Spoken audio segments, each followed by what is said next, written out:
International inspectors will have unprecedented access. If Iran cheats, the world will know it. If we see something suspicious, we will inspect it. If Iran violates the deal, sanctions can be snapped back into place.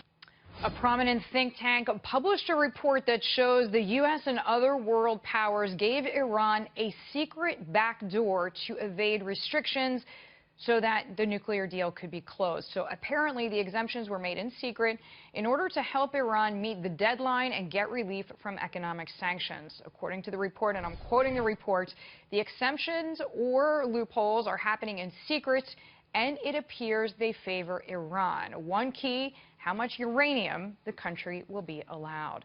Joining me, former Reagan Assistant Secretary of Defense, KT McFarland. KT, thank you so much for the time. Glad you are here. Do you believe this report, even though the White House denies it?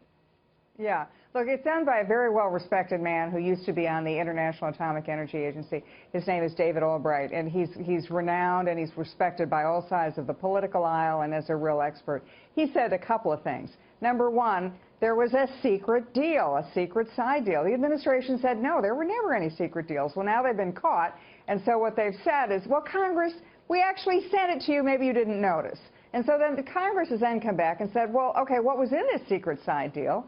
And the administration has said, well, what it was is Iran was supposed to stop certain things, and then we would give them sanctions relief. Iran didn't get around to doing it on time, but we gave them sanctions relief anyway.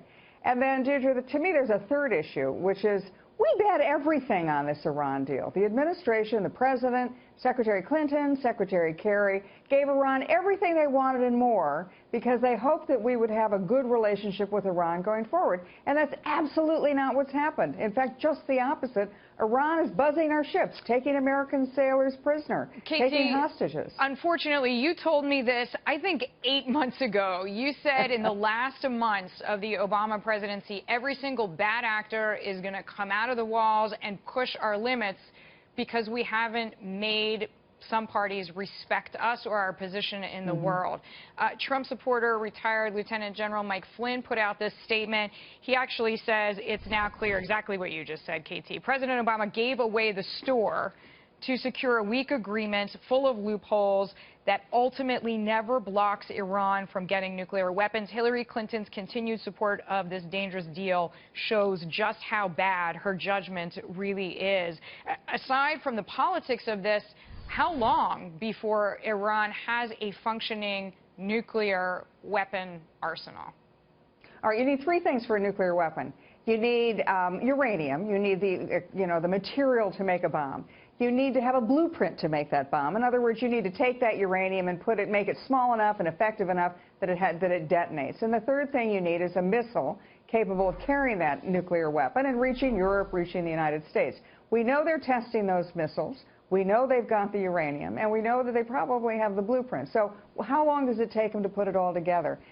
They're cheating on this deal, and even if they didn't cheat, within 10 years, they're allowed to have a nuclear weapon. And so what does that do to other countries in the region? They look at that and say, well, Iran is going to be a nuclear power eventually. We need to get our own nuclear weapons. And so you have the very thing that Obama promised we would never have, which is a nuclear arms race in the most dangerous part of the world, a part of the world which is so unstable and dangerous they should not even be allowed to play with matches. And now they're going to potentially get nuclear weapons. KT, I know you have served 4 presidents. We wish you would consider one more, but happy to have your insight in the meantime. KT McFarland, thank you. Thanks, Deirdre.